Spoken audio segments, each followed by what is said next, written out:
What's up, everybody? Welcome back to the channel. It's hot. Man, it's humid in here. All right. This bait. You saw my last video. I went through like 3 rides that I brought 12 and 13. This one bait right here lasted the entire week. Didn't tie it on or retie. I retied it. Let me say that again. I retied it, but I didn't have to change it out because I never lost it. The hook is still super sharp and it still caught a crap load of fish. And it's probably the most underrated Omega bait. And it's a Slayer Ned head. It's this guy right here. You can see it's a football head with the red eyes on the bottom. And it's been destroyed. All the paint is pretty much gone from being dragged and hopped and thrown and cast and everything. And the hook is still super, super sharp. I honestly think they have the best hooks. It's a heavier hook. It has a screw lock in it. It has the 90-degree line tie.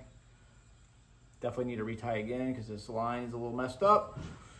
I used it on the 3 plastics, the Xzone, and the Biospawn, and my custom pour.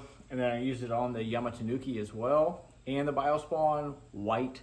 I usually just chopped up some of their craws and you know, screwed it on there.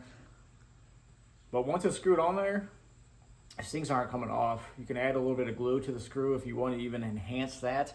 Didn't really need to. I will say the hardest part or the worst part about the screw lock on the Yamamoto is the Yamamotos are so thick.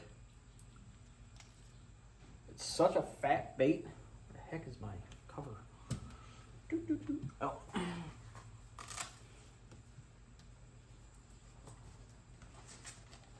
Such a fat bait that it's kind of hard to twist around the gap. So when you screw it on, you have to screw it on and you have to like bend the bait. Well, it's really thick around here, so it makes it really hard. And on the green pumpkin ones, which I don't mind, it turns that green pumpkin, it kind of like mashes it up and kind of gives it a different tone or different color.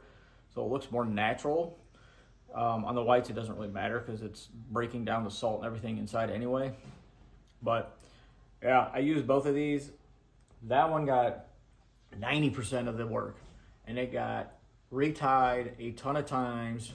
I didn't have to change it out. The hook is super, super sharp, and it doesn't really dull. Unless you're just dragging in rocks and you get snagged in rocks, of course. But when you're catching a ton of fish and you put it in the fish's mouth all the time, it doesn't really matter. So I went through one Ned for 8 days of fishing on Sturgeon Bay. Awesome bait, super, super underrated for them. It's probably one of my favorite Neds. I've got a bunch of other Neds. I can't stand the hooks shatter. The hooks are brittle. The pin locks are okay if you're using like the Z-Man baits.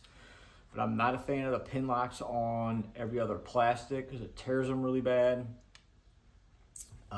So I've been using the Neds either in 1/4 or 1/8 ounce. I typically go 1/4 because why not? I mean, if they're gonna, it doesn't really matter. I want that bait to hit the bottom as fast as possible and drag it because it is a slow presentation. So that is it. The Slayer Ned. That thing got destroyed. It is now probably a not even a 1/4. But that's it. I gotta go put some rods away. I gotta clean the boat. I'm hoping to go fish this weekend, but we got air shows, so thanks for watching. Smash that thumbs up. We'll talk to you guys later. Peace.